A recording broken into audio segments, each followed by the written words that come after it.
Hello and welcome back to the channel. Today we are going to be talking about brand deals versus digital products. Should you do them? Which one I recommend to start with? Why I don't like one over the other? And more. My name is Alston Godbolt and I've been successful on YouTube. I've been successful on the internet and I want to share my knowledge with you in a non-hypey, non-BS way so that you can make informed decisions so that you can actually start making money or get closer to where you need to go.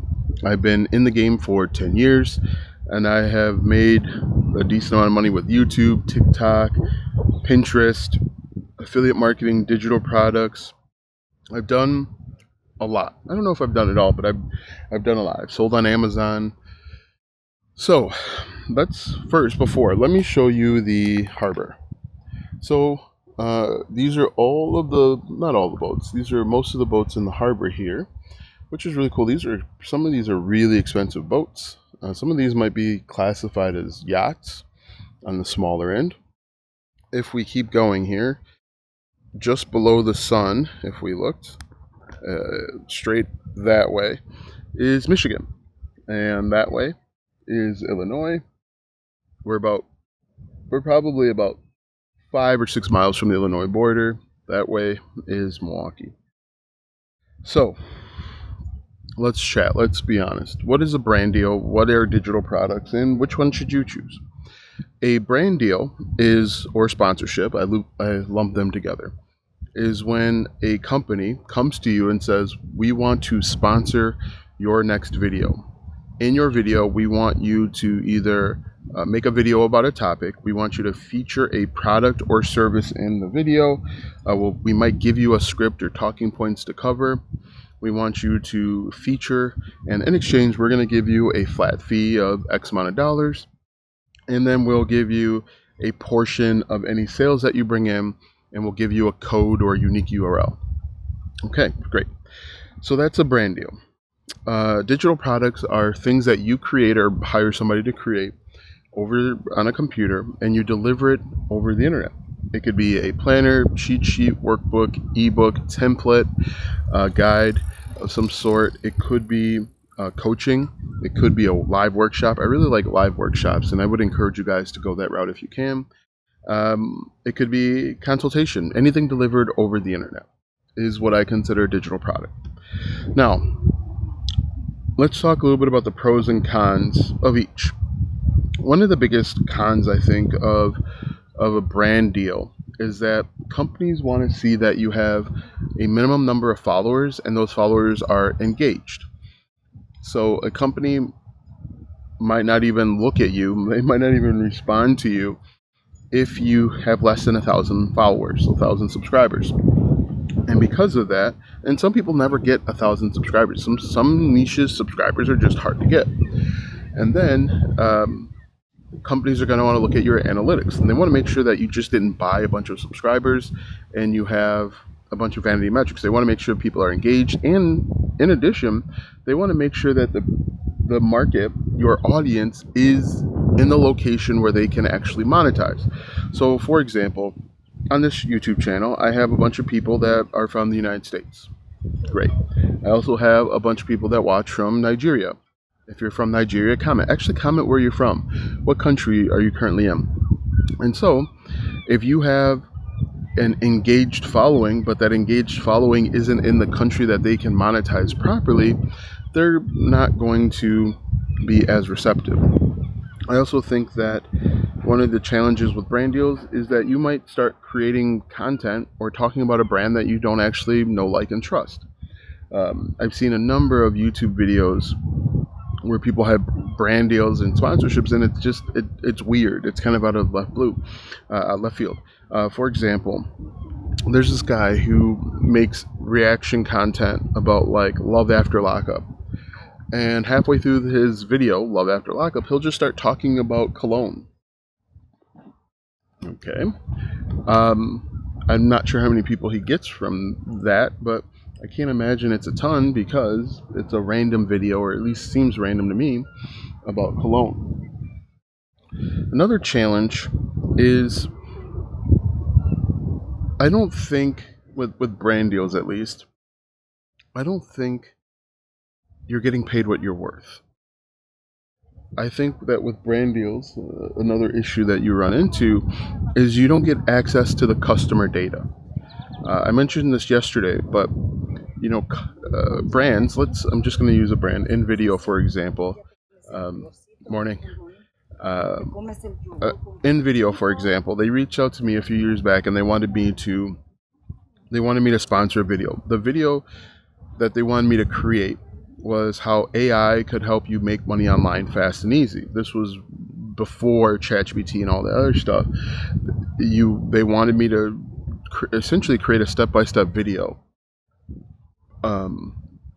showing people how to use NVideo and kind of wrap it in to a video about how AI videos could make your life much easier and faster and all this stuff.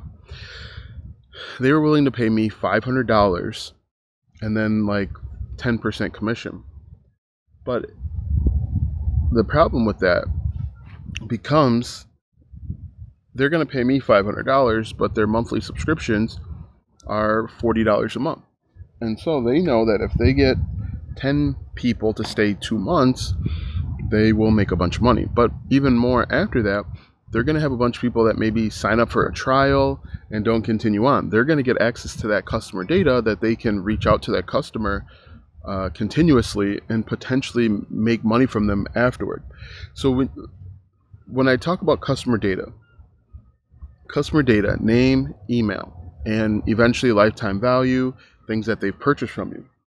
Customer data is the most important thing that I want you to understand. Data in general. Data. I think I talk about data probably ad nauseum, but data is the most important thing that you can collect, because the more data you have, the better decisions you can make. The faster you can act, the more money you can make, right? And so let me give you an example. Spotify is a data company. TikTok, YouTube, these are all data companies. And I'll talk about YouTube more specifically because we're on YouTube. YouTube is analyzing every single thing that you do. YouTube is looking at the thumbnails that you engage with. They're looking at how long you stay on videos. And the whole purpose is to give you more videos. How you doing? To serve you more thumbnails that'll get you to click. To serve you more videos that will get you to click and watch longer. And what happens when people watch videos? They see ads. That's the data, right? They know that if I serve Alston this type of video, he is going to click and watch and potentially watch the ads. And then they can make money from their advertising partners.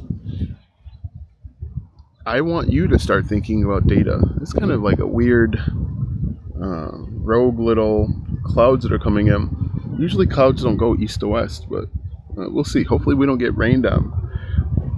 Our parade doesn't get rained on. I wonder, can you guys see this? So whenever I do these videos, be prepared, because we're going to go on side quests and just start talking about random things. But anyway, excuse me. Data. Think in terms of data. Data will help you make better decisions, faster decisions, and make more money. Anyway, when you do a brand deal, they're getting access to that data and they're not sharing it with you. So they know which customers clicked. They know the names and emails of the customers that engaged. And even if they have a Facebook pixel installed, which is more data, or a Google tag installed on their website, they know the type of person that went to that website. Why is that important? They're building out a customer avatar so that they can collect better data, so that they can make more money in the long run. The wind is picking up a little bit. Anyway, we might get some rain here. Anyway, my problem, I think, with brand deals is that they don't actually pay you what you're worth. You make $500 once, but they're getting access to your audience for forever, for as long as that video is up. And obviously that's an issue, because $500 in short term is great, but having access to names and emails for forever, I think, is better. And what I would tell you to do is start collecting your own data. In addition, and another thing, in addition, if you collect data on your own, you can then go to brands and say, I have 10,000 people on my mailing list. Out of those 10,000 people, 4,000 people open my emails every single day and they engage with me. That is going to be worth more, right? Another challenge that you're going to run into when it comes to using brand deals is you've got to constantly hunt down different brands. You've got to go find brands. Now it's been made easier. YouTube's made it a little bit easier recently to find brand deals, but for the most part, finding high quality brands could be like a months long process. If people aren't knocking on your door saying we want to work with you, you've got to go out and find a company. So let's say in video, you've got to reach out to their marketing department, and those people are inundated with information all day, right? They're inundated with emails all day. So you've got to find the right department. Then you've got to reach out to them and potentially negotiate. Then they're going to give you a script. The script might not be aligned with your values or morals or ethics. And so this could be a months-long thing that doesn't actually happen. So spent about 10 minutes railing against brand deals. Let's talk about some pros and cons. One of the biggest pros of brand deals is you get money right away, right? You're getting $500 and then you're getting commissions in the back end if people buy. That's a great thing. Let's talk about digital products. Digital products can be a challenge to make. Digital products can take time to make, significantly more time. You could create a digital product and nobody would buy it. Nobody wants it. You have to have a firm understanding of your target audience and understand what they need, what they want, so that you can actually sell something to them that they're interested in. It takes more setup. Obviously, you need to create a sales page. You need to understand marketing at a better level. You need to understand many more things, sales pages, unless you obviously hire people to do that. But I would say the process, while it's been made easier with AI, you still need to understand those aspects, or else it's just not going to make any sense. Your sales page is going to sound like random nonsense. But at the end of the day, you're going to need to learn those skills anyway.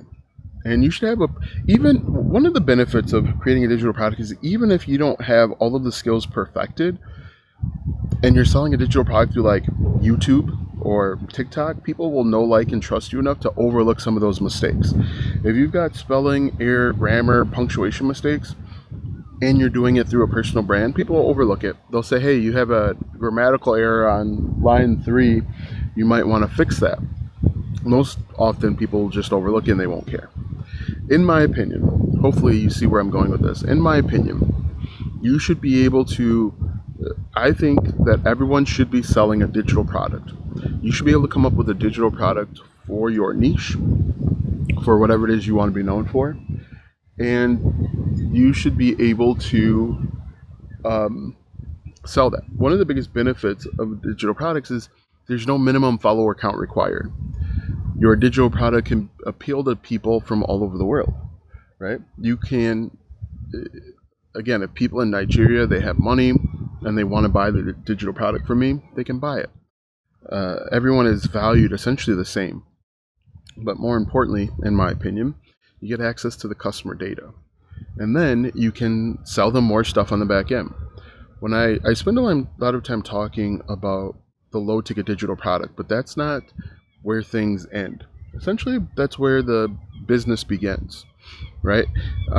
We have a low ticket digital product, and then we have what's called a value ladder, where we can find more ways to help them at a quicker, faster, easier level. Yesterday, I talked about DIY versus DWY versus done for you, DFY. And so just know that when it comes to your digital products, you're not just stopping at $7. You should have a target. Oh, I am not a bee guy. You should have a target lifetime value for a customer. Let's say it's $200, and expect to make about $200 from each person that buys something from you. So hopefully you stayed with me. Let me know if you're part of the 15-minute club. And in my opinion, start a digital product, and start a digital product regardless of where you are.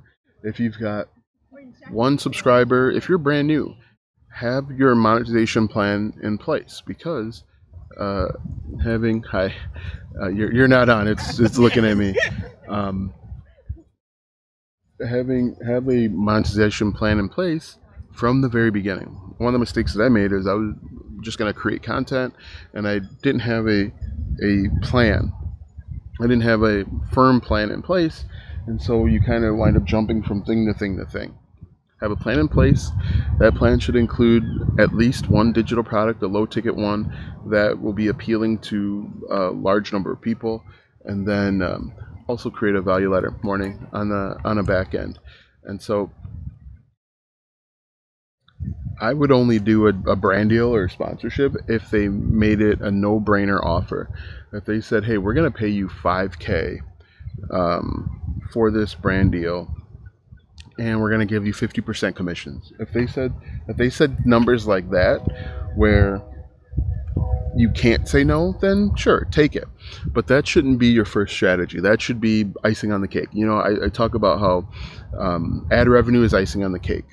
That should be the same with brand deals. Icing on the cake. If you're making a decent amount of money, you've got your digital product already set up, you've got your value ladder set up, and people want to come to you later, that's fine. No issue with that.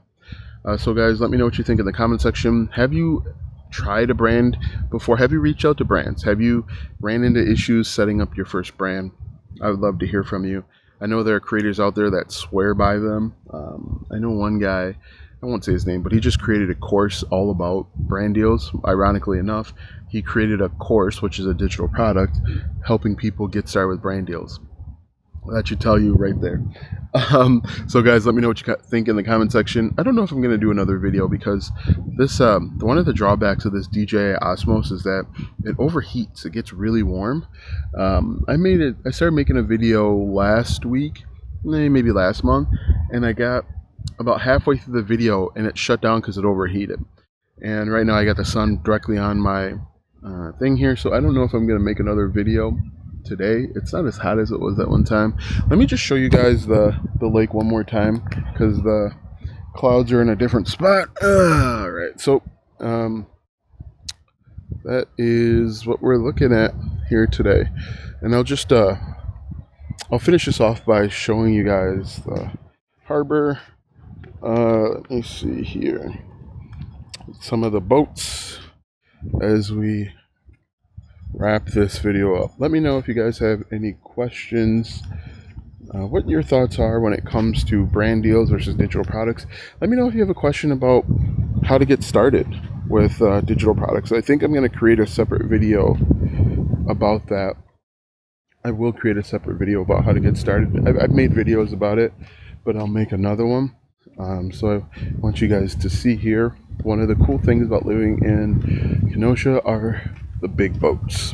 Now this obviously doesn't compare to any of the boats that are in like Chicago or even Milwaukee, but people will regularly come up from Illinois, because to dock your boat here is going to be cheaper, significantly cheaper than doing it in Milwaukee or Chicago. And so what people will do is they'll come from like Chicago or Milwaukee or somewhere out west, western suburbs, and they will dock their boat here. They'll drive up here, dock their boat here, and then maybe drive their boat down to Chicago or up to Milwaukee or wherever they're from. But pretty cool, huh? Let me know what you think.